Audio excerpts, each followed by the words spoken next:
Hey, good afternoon. This is going to be the Easy Linux machine in soccer. It's it was quite an easy machine. I only think the privilege escalation part was a bit tricky, but it was pretty self-explanatory in how you can get initial access onto the system and then use some lateral movement to get as a user. So we're just going to get right into it. So first of all, I did a scan. You can't really see anything special. You just know it's a Linux machine, but you already knew it because of the way HTB shows what kind of box it is. Then we have a website on port 80 and a website on port 9091. This is the default. You don't usually see this. And if you look for something like XML tag XML, you really can't find anything that leads you to something.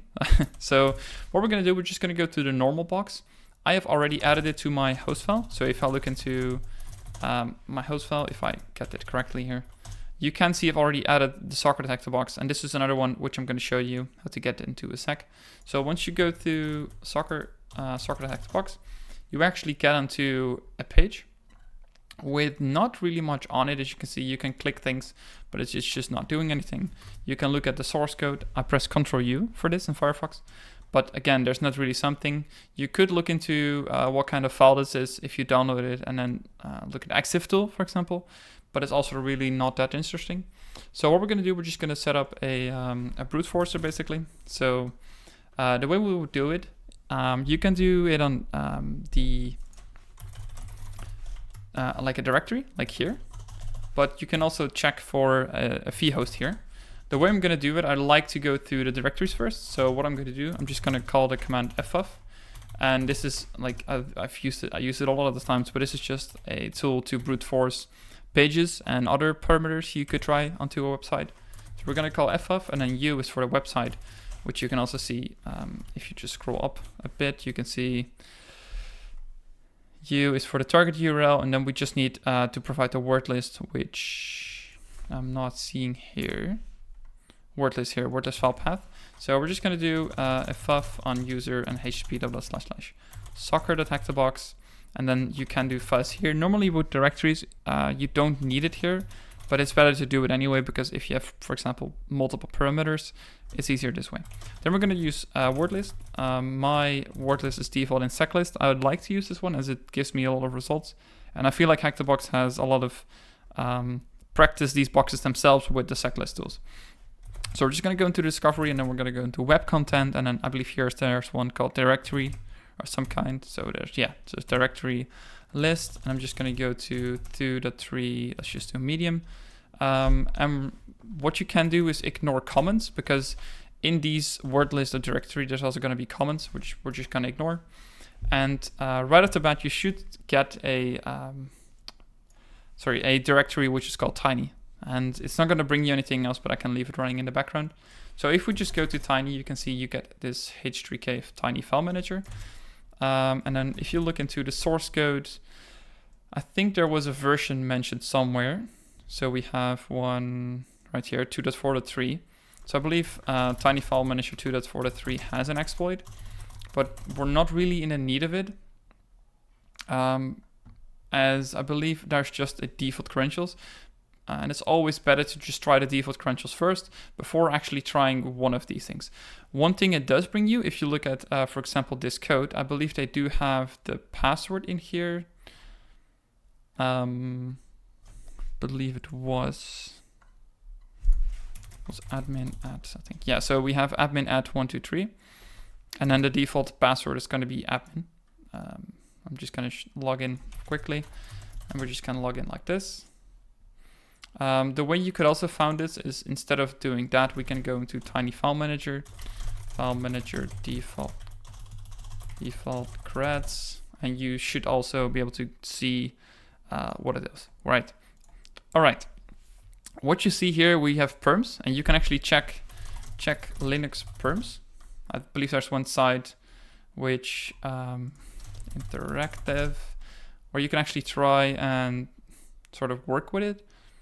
Check Linux permission explain. I believe this is one. Okay, no, I can't find the website itself, but at least how it works, you always have these LSLA on something. Let's just do exploit apply. You have this read, write, execute, read, write, execute, and this is a 1, and this is a 2, and this is a 4. If you count them together, so I would have read, write, execute, it would be 7, right? It's 4 plus 2 plus 1 is 7. In this case, I only have 4 and 1, so it's going to be 5. So this one will be 7, 7, 5. And if you can even see, if I do 7, 7, 7, 5 on exploit, it should not change anything here, right? If I, for example, do a change to 6, what you would get is a read and write, and not an execute as others. So you can see we get a read write. And this is the same for the other things here, right? So that's the exact thing that we can do here. You can try logging in, or sorry, uploading. So I'll just upload a file, and I've already got a ref shell.php. This isn't writable, as it says. What I'm using is a PHP ref shell. It's from Pentest Monkey. It's one of the basic ones, which works most of the time. I just have this one downloaded, and you only need to change your IP address here. So what we're now going to do is just look for something where we might be able to upload our files to. And here you will see 757. And if you remember, it's I think it's owners, user, and others, which means we can actually write to this one, to uploads, right? Because we have this 7 in our position as this last one. So we have read, write, execute. So what we're going to do, we're just going to upload our file, which is right here. We're going to upload refshell.php, and there it is uploaded. Now you can open it, but first of all, you need to start a netcat listener. So we're just going to start a netcat listener, and I believe it's 1, 2, 3, 4 is what I've set it to. So if we open this, is this the way I should open it? I should go to uploads. It's empty. Oh, I didn't upload it. Wait. Uploads, upload here, refshell. I think I can just go back, right? Yeah, there it is. So if you click it, you can actually open it, which is, they have made it really easy and it hangs, which most of the time means it works. So if you're onto the machine, you can actually see, we do get to see where dub data. You're not going to be able to read the sort of thing, or sorry, the flag you want to see, because, well, it's not going to be revealed. What you can do is here, you want to look for config files, because what we saw, what was interesting, if we look at the, sorry, here it is, scans, and then we have the soccer.nmap, that we had this other port, which is quite interesting. So I just want to look at this website, because if you look at like this side here to soccer.hectorbox on this port, you see we won't get anywhere. So it's probably something like a development server or whatever, but you know, you can't get it here. So what we're going to try to do, we're going to go into the Apache sites, and I actually quit it. Oh no, sorry, I'm in a different one. So the location in default is etc says engine X, I believe. And then we have the sites available. Sites available, I believe, if I can spell correctly. Available. And then we have an ls. So yeah, so we can see we have cats the soccer player.hectorbox. Right. I've already added it to my host file, but if we now go to this new file, so we have soccer.soccer.hectorbox. Okay, if I define the protocol, you should be able to get onto this machine, right? You can essentially now quit your this shell if you don't need it anymore, but yeah, we're gonna leave it open in case we mess something up. I'm already logged in because I tried this just before recording this. I see if things still work, but it's essentially the same thing. You still can't click anything. The thing you can click now is match login and sign up. So what we're gonna do, we're just gonna sign up and enable burp speed. Well, I'll show you in a second, but we're just going to do test. This is to server. It's web server. It's not something we need. Okay, I don't know. I did not go against that yet. Test and test. If we sign up, I believe you have to do this connection and also this request connection when you create it. So to be able to, did I do NL? I'm not sure what I used.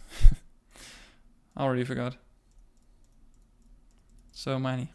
All right, cool. And we have get ticket ID. So if I do 1, we can see we have a ticket ID and it's going to say it doesn't exist. Okay, cool.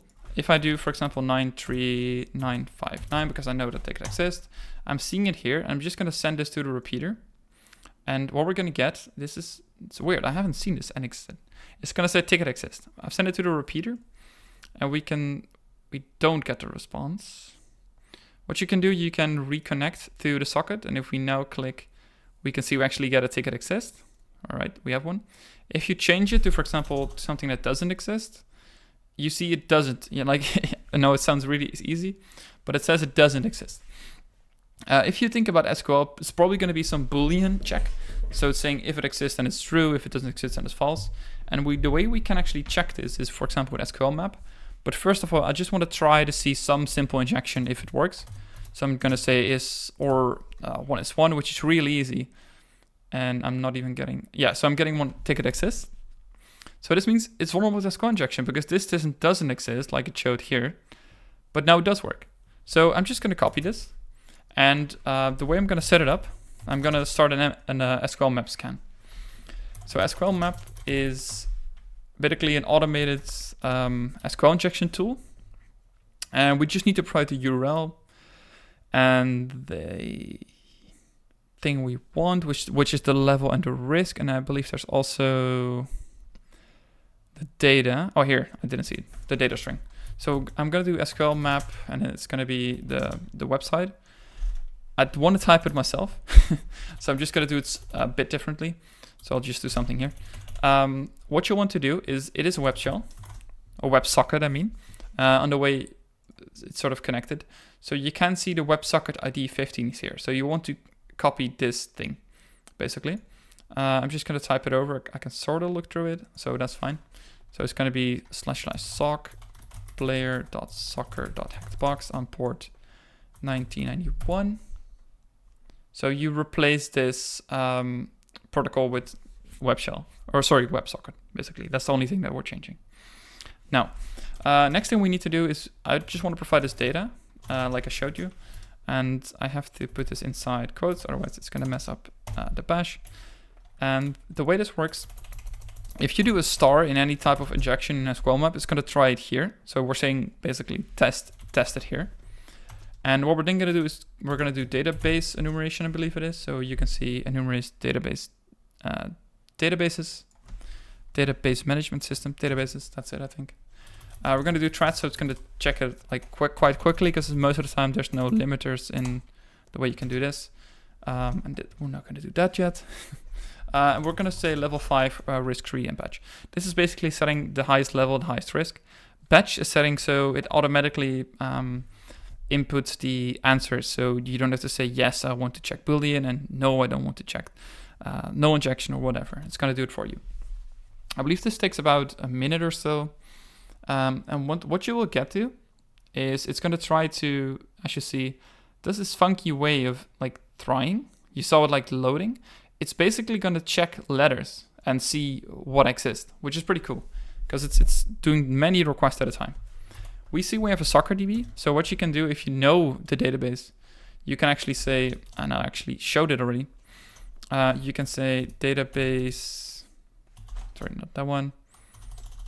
We don't need threads anymore. We don't need to enumerate the systems. Let's see what it was again. I have to look it up. Yeah, it's D, capital D for database, because I'm not seeing the output anymore. But you want to do the soccer underscore database because that's the name we find here. Because these are all standard ones, the information schemas and the MySQL and the sys. So you don't really care about those. We're going to do a dump of that, and we're going to do batch to try the test again. And it should go a bit faster. And there we have it already. So you can copy this thing. I'm just going to remember the name because it's player.hackedbox. So what you can now try to do is go into this machine. I'm just going to say the password, which I've copied already. And you should be able to get access to the machine. I don't think I copied it correctly. Yeah, there we go. So now that I'm on the machine, you can, of course, view the user.txt. If you run limpies, you will get into, you don't see a lot of special things. One thing you do see, which is the permission bits. So I talked about how those permission bits worked. This is one of those. It's basically the same. This is the output of limpies, but it's basically the same thing. So you see do as, the snap confine, dbus loader, and I think these are standard, which I'm not really sure how to sort of use those things. But what we're going to use, we're going to look at doas. All right. So sorry, I had a bit of a burp thing. Okay.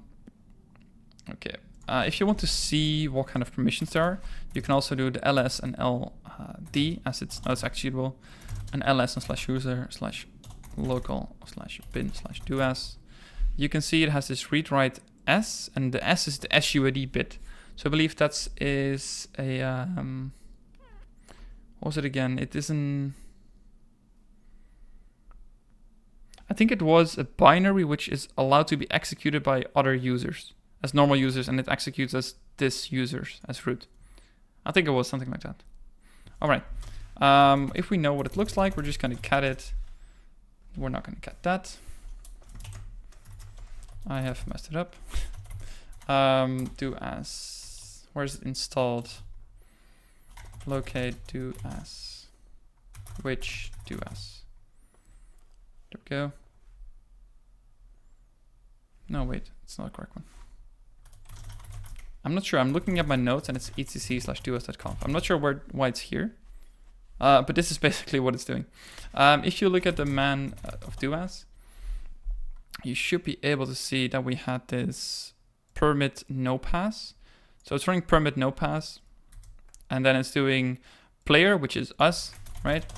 That's what we're going to do, as root. And what can we do? We can execute dstat as root. Command this one, right? So what is dstat? We're going to look at it. So if we look here, it's a versatile tool for generating system resource statistics. So generating statistics. How can you do that with options, which is not interesting, at least not for us. Then we have some plugins, which might be interesting. If there's something, if you can, for example, make your own, because I don't think these have probably been tested thoroughly. And then there is a lot of things. Arguments, which is delay, intermediate, and examples. And there's files. Files is the interesting one because you can add your own. So we can see if one of these files is writable, we might be able to sort of put in our own code so it appears inside of this thing. Right. So what we're going to do, I'm just going to copy these two. Exit over this like this. And I'm just going to, yeah, it's not pretty, but I want to see what it is. So we have user share and dstat. So can we write to this? And no, we can't write it. It's just a directory. So we can't do anything with this. And we also have the local one. So local/share/dstat. And here it's interesting because player can actually is one of the owner of the files. Am I saying that correctly?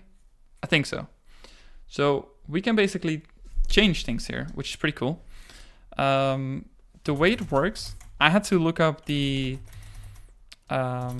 documentation of this, but these are things you can execute. For example, battery. So if I do a simple do as/user/bin, and then I'm gonna do battery, filter load. Okay, well, if there's a battery, you can see things like this. But the way you want to add your own, and one way you could do is, as we saw, was by adding this Python thing to your own thing. So what we're going to make is a Python file. So what you can normally try is we execute Python, so it's a command. We're going to do an import OS, and then this is like a new line. Then we're going to do os.system, and then you can spawn a shell, for example, so bin bash. So it's just going to execute this, which is the shell. If we're going to do this, you can see it might look like nothing happened, but I can't go up, and I'm still the same person. But if I exit out of this, I'm still in here, right? Because I executed a shell. And this one is basically executing with our current writes. But if this gets executed by a script, which has root writes, we get it root, essentially. So what we're going to do, we're just going to echo this to a file. So it's going to do echo this one into user share, sorry, local. The other one didn't work. Share, and then we have dstat. And if we looked at the man of dstat, why not? Oh, I'm not in the, wait, let me go to. I'm just going to do this man dstat /files. If you see here, it says path that may contain external path dstat underscore star.py. So that has to be the name we have to call it, right? So we're just going to go back to our command. And this is sort of the format which we need to run. So it's going to be dstat, and it could be anything. So we're just going to say anything.py. That's going to be our file. If we now look at the list of things which we did earlier, you can see something has been added, which is pretty cool. Because this means we can actually run it, so we can do anything. And you can see this just elevated you to root, which was the whole box.